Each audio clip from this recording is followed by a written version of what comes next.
Chers frères et sœurs, nous sommes toujours en train de commenter le hadith du prophète sallallahu alayhi wa sallam, ce long hadith dans lequel il s'adressait souvent à Allah azza wa jal pour lui demander plusieurs choses et supplier pour plusieurs choses. Et la dernière qu'on a citée, c'est lorsque le prophète sallallahu alayhi wa sallam a dit: Seigneur, accorde-moi le désir ardent de te rencontrer sans que rien me nuise et qu'aucune épreuve ne me pousse à l'égarement. Pourquoi le prophète sallallahu alayhi wa sallam a rajouté cette condition? Accorde-moi le désir ardent de te rencontrer, mais pas n'importe quel désir. Parce que le prophète sallallahu alayhi wa sallam sait pertinemment qu'arrivent certains moments où certains serviteurs, certains êtres humains espèrent la mort. Espèrent la mort, non pas pour rencontrer Dieu, non pas par désir de rencontrer leur Seigneur, mais pour se débarrasser d'une épreuve qui leur est lourde, une épreuve qu'ils n'arrivent pas à supporter. Et voilà pourquoi le prophète sallallahu alayhi wa sallam a dit: donc j'aimerais bien te rencontrer, accorde-moi le désir de te rencontrer, mais sans que la cause ne soit un malheur qui me nuit et sans que la cause ne soit une épreuve qui m'égare. Donc c'est pour cela qu'il a apporté cette décision. Et regardez la précision du prophète sallallahu alayhi wa sallam. Il a dit: fitnatin mudilla, dharra'a mudirra ou fitnatin mudilla, sans qu'il n'y ait une épreuve qui me nuise. Pourquoi? Parce qu'il y a certaines épreuves qui ne nuisent pas aux croyants. Il y a certaines maladies qui ne nuisent pas aux croyants. Il y a certains maux dans la vie qui ne nuisent pas aux croyants. Au contraire, ils sont là pour lui servir. Et ceci, on le retrouve dans le hadith rapporté par Al-Bukhari ou Muslim sur Abu Sa'id Al-Khudri ainsi que sur Abu Huraira radiyallahu anhuma, lorsque le prophète sallallahu alayhi wa sallam a dit: il n'est pas une fatigue, une maladie, un souci, une tristesse, un mal, une angoisse ou même une épine qui n'atteint le croyant sans qu'Allah ne lui efface par cela une partie de ses péchés. Voici un mal, mais qui est bénéfique pour le serviteur. Donc ce mal-là, quelque part, on n'a pas à demander à Allah Azza wa Jal de nous en épargner. Au contraire, c'est un mal qui peut nous servir. Pourquoi? Parce qu'il nous purifie des péchés. Si bien entendu, on observe de la patience, de l'endurance, et on reste constamment auprès d'Allah Azza wa Jal. Il en est de même pour certaines épreuves. Il y a des épreuves qui égarent le croyant du chemin de Dieu, et il y a des épreuves qui rapprochent le croyant de Allah Azza wa Jal. Et d'ailleurs, ça arrive souvent aux musulmans. Quand est-ce qu'il fréquente plus les mosquées? Quand est-ce qu'il va être assidu à ses prières? Quand est-ce qu'il va s'intéresser à la religion? C'est lorsque Allah Azza wa Jal le met dans une lourde épreuve. C'est là où il va dire: ah ben maintenant je vais me réfugier auprès de la religion. C'est là où je vais observer une bonne pratique, en espérant que Dieu m'épargne ces difficultés. Donc c'est toujours c'est-à-dire c'est une adoration de commerçant. Il veut une rétribution immédiate ici-bas. Pour que Dieu m'épargne ce mal, donc je vais l'adorer et je vais revenir en mosquée. Mais tant mieux, parfois, ça peut être un bien pour quelqu'un qui se réveille une fois pour toutes, alors qu'il était dans un égarement manifeste ou dans une insouciance profonde. Là, sa conscience prend réveil et là, il dit: il faut que je revoie mes priorités dans ma vie. Combien de personnes errent sur cette terre-là dans l'égarement total? Ils ne prêtent aucune attention à ce qui est illicite. Pour eux, peu importe. Mais lorsque, par exemple, il tombe dans une maladie, où on lui apprend qu'il a une maladie, à cause d'elle, il risque la mort, là, il se réveille. Il dit: mais pourquoi je fais tout ça? Je dois revoir mes priorités dans la vie. Tout ça pour ça. C'est ainsi que je vais finir. Et c'est là où il va revoir ses priorités. Et c'est comme ça qu'il va revenir à Allah Azza wa Jal. Donc, ce genre d'épreuve, ce n'est pas à cette épreuve que le prophète fait allusion, mais le prophète fait allusion à l'épreuve qui pousse la personne à détester la vie, à cause d'un malheur ou à cause d'une douleur profonde, au point de dire je préfère mourir et rencontrer Dieu. Mais ce n'est pas ce désir-là qu'on recherche. On recherche à rencontrer Dieu sans que quelque chose de négatif nous pousse à cette rencontre, nous pousse à espérer la mort. On l'espère uniquement parce qu'on désire rencontrer Allah Azza wa Jal qui nous a créés, qui a pourvoyé à nos besoins, qui nous a épargné beaucoup de maux, qui nous a guidés sur le droit chemin, qui nous a réservé une récompense et un paradis éternel. On veut rencontrer ce Seigneur qu'on a tant adoré. Chers frères et sœurs, dans cette longue invocation, le prophète sallallahu alayhi wa sallam a dit ensuite: Seigneur, embellis-nous avec la beauté de la foi. Embellis-nous avec la beauté de la foi et fais de nous une source de guidance et fais de nous des guidés. Embellis-nous avec la beauté de la foi. La foi, chers frères et sœurs, a une saveur.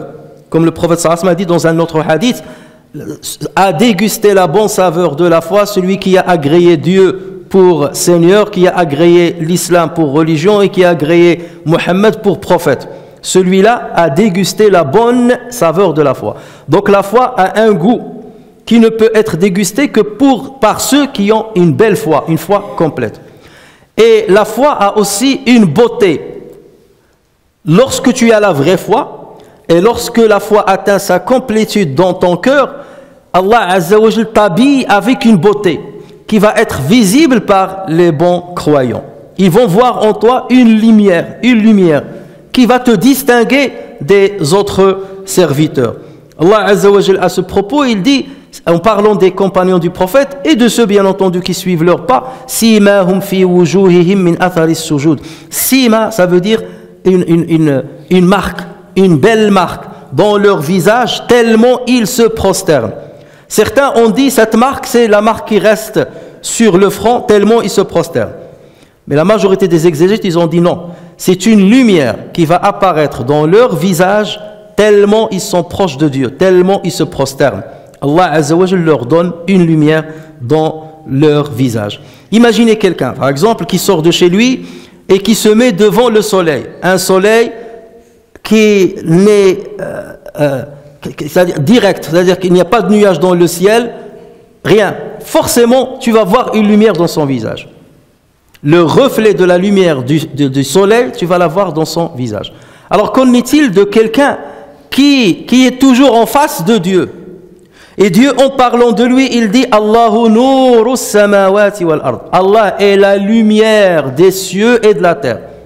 Et quelqu'un qui est toujours face à Dieu, comment la lumière de Dieu ne se reflèterait pas sur son visage et sur son apparence? Une lumière qui va être visible par les bons croyants.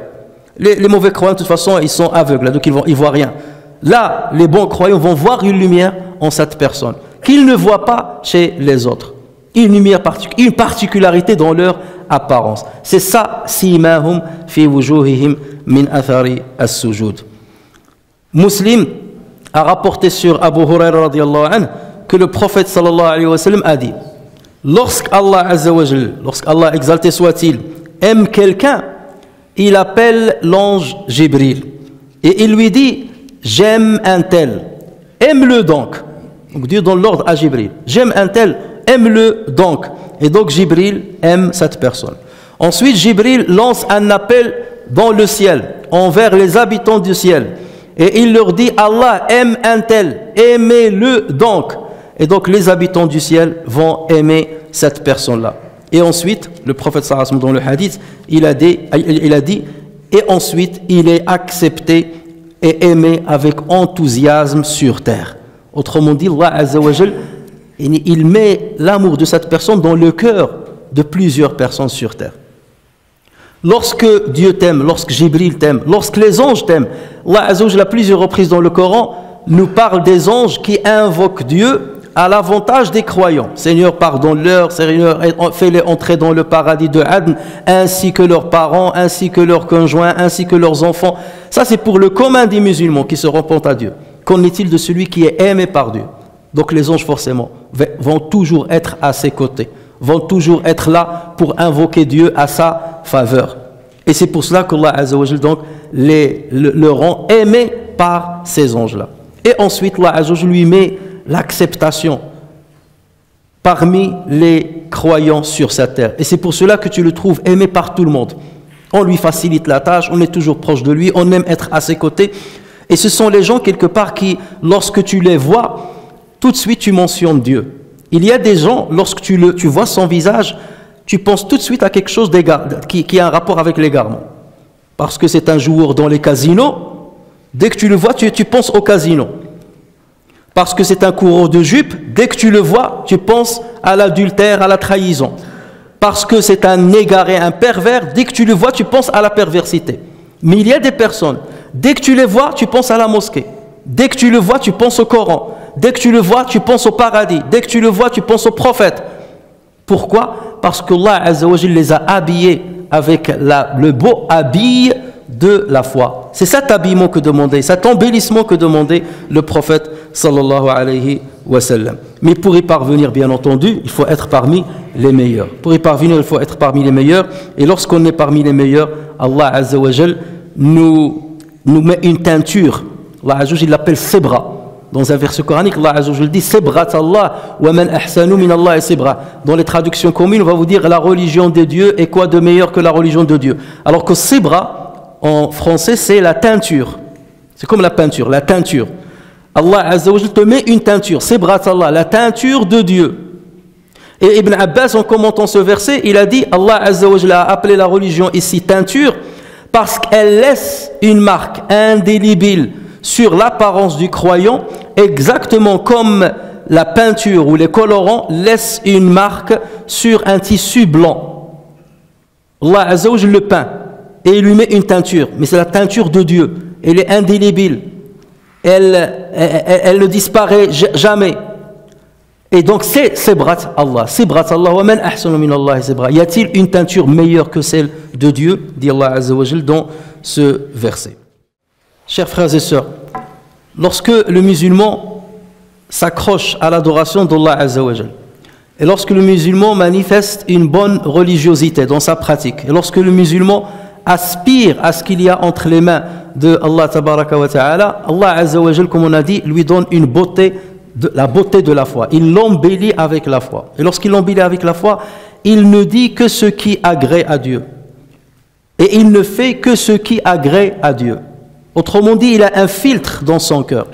Et c'est ce filtre-là qui lui permet de réagir dans le bon sens et de parler dans le bon sens. Regardez, parfois, on essaie de montrer le meilleur de nous ou montrer la piété face aux autres. Mais parfois, avec la colère ou quelque chose comme ça, on glisse. Et on sort parfois des paroles qui ne font pas partie du vocabulaire d'un bon croyant, qui appartiennent au vocabulaire des égarés. Et c'est là où tu dis, cette personne-là, puisqu'il a sorti ce mot-là, ça veut dire que ce qu'il manifeste devant les autres n'est pas vrai. Ça veut dire qu'il est faux dans son comportement. Tu peux faire ce que tu veux, montrer que tu es bien, que tu es ceci, que tu es cela, mais tout dépend de ce qu'il y a dans ton cœur. Si cette apparence, elle est la tienne, elle va te trahir un jour ou l'autre. Si cette belle apparence est celle de Dieu, ça veut dire c'est Dieu qui te l'a accordée, jamais elle ne va te trahir, ni dans ta parole, ni dans tes gestes. Oui, c'est pour ça Allah Azza wa Jalla disait au prophète sallallahu alayhi wa sallam, tu vas les reconnaître, tu vas reconnaître les hypocrites dans leurs paroles, dans leur discours, tu vas détecter ce qui te prouvera que ce sont bel et bien des hypocrites. Et dans leur action, dans leur comportement, tu vas détecter ce qui te prouvera que c'est quelqu'un qui est égaré. Parce que celui qui est protégé par Dieu, celui qui est habillé par la beauté de la foi et qui est embelli par la foi, jamais il ne cause ce genre d'égarement et jamais il ne tombe dans ses travers. Ibn Abbas radiallahu anhuma disait à juste titre, la bonne œuvre, lorsque le musulman accomplit une bonne œuvre agréée par Dieu, la bonne œuvre donne une splendeur sur le visage, une lumière dans le cœur, une largesse dans la subsistance, une force dans le cœur et un amour et respect dans le cœur des serviteurs. Et cette parole de Ibn Abbas concorde avec ce qu'a dit Allah Azza wa Jal dans un hadith Qudsi, Man aada li waliyan faqad azantuhu bil harb. Celui qui manifeste de l'animosité envers un de mes élus, je lui déclarerai la guerre. Autrement dit, il y a les élus de Dieu. On parle dans le Coran. Ces serviteurs-là, lorsque quelqu'un les touche par un mal, c'est Allah Azza wa Jal qui leur déclare la guerre. Il leur dit, vous avez touché cet élu, c'est moi qui vous déclare la guerre. Et qui peut supporter une guerre contre Allah Azza wa Jal? Et à la fin de ce hadith-là, Qudsi, authentique, Allah Azza wa Jal dit, de ce qu'a transmis le prophète sallallahu alayhi wa sallam, et mon serviteur ne cesse de se rapprocher de moi à travers les œuvres surérogatoires jusqu'à ce que je l'aime. Et lorsque je l'aimerai, je deviens l'ouïe avec laquelle il entend, la vue avec laquelle il voit, la main avec laquelle il touche, les pieds avec lesquels il marche. Autrement dit, ce personnage-là est protégé par Allah. Il est protégé dans ses paroles, il est protégé dans ce qu'il saisit avec sa main, il est protégé lorsqu'il marche, dans tout ce qu'il fait dans la vie. Allah Azza wa Jal le protège et ne le laisse pas dévier, ne serait-ce qu'un instant dans sa vie. C'est cela, chers frères et sœurs, l'embellissement de la foi qu'Allah Azza wa Jal accorde à celui qui l'a demandé, parce qu'il faut le demander. Nous avons une raison qu'Allah Azza wa Jal nous a accordée qui nous permet parfois de distinguer entre le bien et le mal, entre la guidance et l'égarement. Mais parfois, nous allons à l'encontre de la conclusion de notre raison. Notre raison nous dit, ça c'est le bon chemin. L'islam c'est le bon chemin, la pratique c'est le bon chemin, la prière c'est ceci, notre raison nous le dit. Mais ce n'est pas pour autant qu'on entend la voix et le conseil de notre raison. Pourquoi? Parce qu'Allah Azza wa Jal ne nous a pas guidés. Parce qu'il ne veut pas nous guider, parce qu'on n'est pas à la hauteur de cette guidance. Et c'est pour cela que lorsqu'Allah Azza wa Jal dans le Coran dit au prophète sallallahu alayhi wa sallam, tu ne guides pas qui tu veux, mais c'est Allah qui guide qui il veut. Qui il veut. Il là, certains exégètes ont dit il, c'est un pronom qui revient à Dieu. Dieu guide qui il veut. Et d'autres ils disent il, ça revient au croyant. Dieu guide le croyant qui veut la guidance. Allah guide qui le veut, guide le croyant qui veut la guidance. Et c'est pour cela qu'il faut toujours solliciter la guidance de Dieu. Alors ce n'est pas avec notre intelligence qu'on se guide. Méfiez-vous, ne dites jamais c'est par mes études, c'est par ceci, par cela que je suis sur le bon chemin. Alors c'est par la grâce de Dieu. Et c'est pour cela qu'il faut demander cette grâce. Et il faut demander cette guidance. Le prophète sallallahu alayhi wa sallam, alors qu'il est le meilleur, et il demandait cette guidance. C'est lui qui disait au prophète, oh Allah Azza wa Jal, embellis-moi. Embellis-nous avec la beauté de la foi. Embellis-nous. Sans ton action, on n'aura jamais cet embellissement. Embellis-nous avec cela. Et le musulman, justement, ne doit cesser de demander cela. N'est-ce pas Allah Azza wa Jal qui dit dans Surat Al-Hujurat, les appartements, وَلَكِنَّ اللَّهَ حَبَّبَ إِلَيْكُمُ الْإِيمَانَ وَزَيَّنَهُ فِي قُلُوبِكُمْ. Mais Allah vous a fait aimer la foi. C'est Allah qui vous a fait aimer la foi. Mais Allah vous a fait aimer la foi et l'a embellie dans vos cœurs. Il l'a embelli de sorte que vous aimiez cette foi. Il l'a embelli dans votre cœur. Et vous a fait détester la mécréance, la perversité et la désobéissance. Ceux-là sont les bien dirigés. Lorsque Dieu te guide bien comme il le faut, tu vois l'interdit et tu t'en échappes. Tu dis mais je ne peux pas m'approcher de cet interdit. Quelle que soit la jouissance que je vais avoir à travers cet interdit, non, je le déteste. Ça m'écoeure de commettre cet interdit. Alors que d'autres personnes, ils courent derrière l'interdit. Tu vois quelque chose qui va te ramener l'agrément de Dieu, une pratique religieuse, une prière, une sadaqa, tu le fais avec plaisir. Tu pries avec plaisir, tu vas à la mosquée avec plaisir, tu donnes ta zakat avec plaisir. Alors qu'il y a des personnes, ils le font avec du mal. Avec du mal.